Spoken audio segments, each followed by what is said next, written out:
King Faraday. Codename I Spy. Occupation Director, Central Bureau of Intelligence. Known relatives none. Group affiliation CBI. Base of operations Washington DC. First appearance Danger Trail No. 1, July-August 1950. Height 6 foot. Weight 185 pounds. Eyes blue, hair white. History. Young King Faraday always knew he was destined for a life of adventure.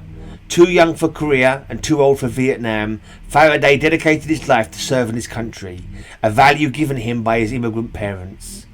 Faraday excelled in foreign studies, which brought him to the attention of recruiters for the CIA. When Faraday was offered the opportunity, he turned it down, having already decided to accept a previous offer from the fledgling Central Bureau of Intelligence, a smaller group reporting directly to the president. The training Faraday received was mostly physical, since he had amassed a great deal of knowledge about the world through his independent studies. He was an apt student, and within a year was proclaimed ready for action. Faraday was one of half a dozen agents without passports, and was sent on what was nicknamed the Danger Trail. During this time, Faraday ferreted out spies, double agents, arms dealers, common criminals, and lovely ladies. Faraday travelled the world over and thrived on living by just his wits. As these successes mounted, so did the influence of the CBI grow within the intelligence community. By the 1980s, the CBI, with its unblemished reputation, was one of the most respected groups in the world.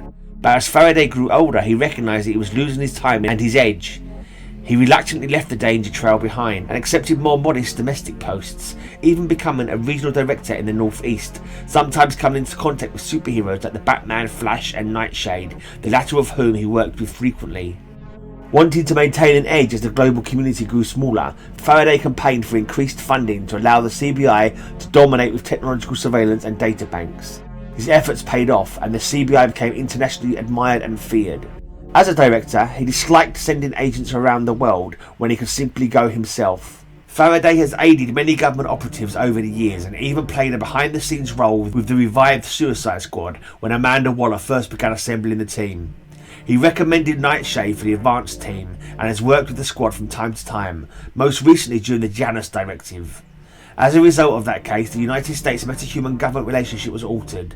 The CBI was deemed largely superfluous and was severely cut in terms of active agents and funding.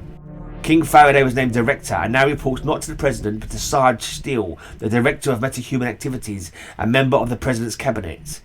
Faraday has been allowed to retain state-of-the-art technology and now works more closely with other members of the intelligence community. Preferring youth to veterans, Faraday has frequently worked with the New Titans, befriending the members since most of them actually share his ideals, particularly Nightwing. While he is allowing himself to grow old gracefully, Faraday remains in top physical and mental shape and continues to throw himself into the breach where he makes a critical difference. Those ideals and his sterling record have been used time and again as an example to agents in training today. Powers and weapons. King Faraday has no superpowers, but has been rated an Olympic-level athlete. He has mastered at one time or another most forms of hand-to-hand combat, although he eschews martial arts for ordinary fisticuffs. Faraday has been trained to use almost every hand weapon manufactured today. He maintains licenses to operate boats, planes, helicopters, cars, and some vehicles not yet declassified by the government. In addition, Faraday is also a master technical analyst and has made excellent use of the technology at his disposal. As a computer wizard, he can quickly adapt to any form of technology. This combination of skills makes Faraday one of the best equipped agents in American history and a very formidable foe.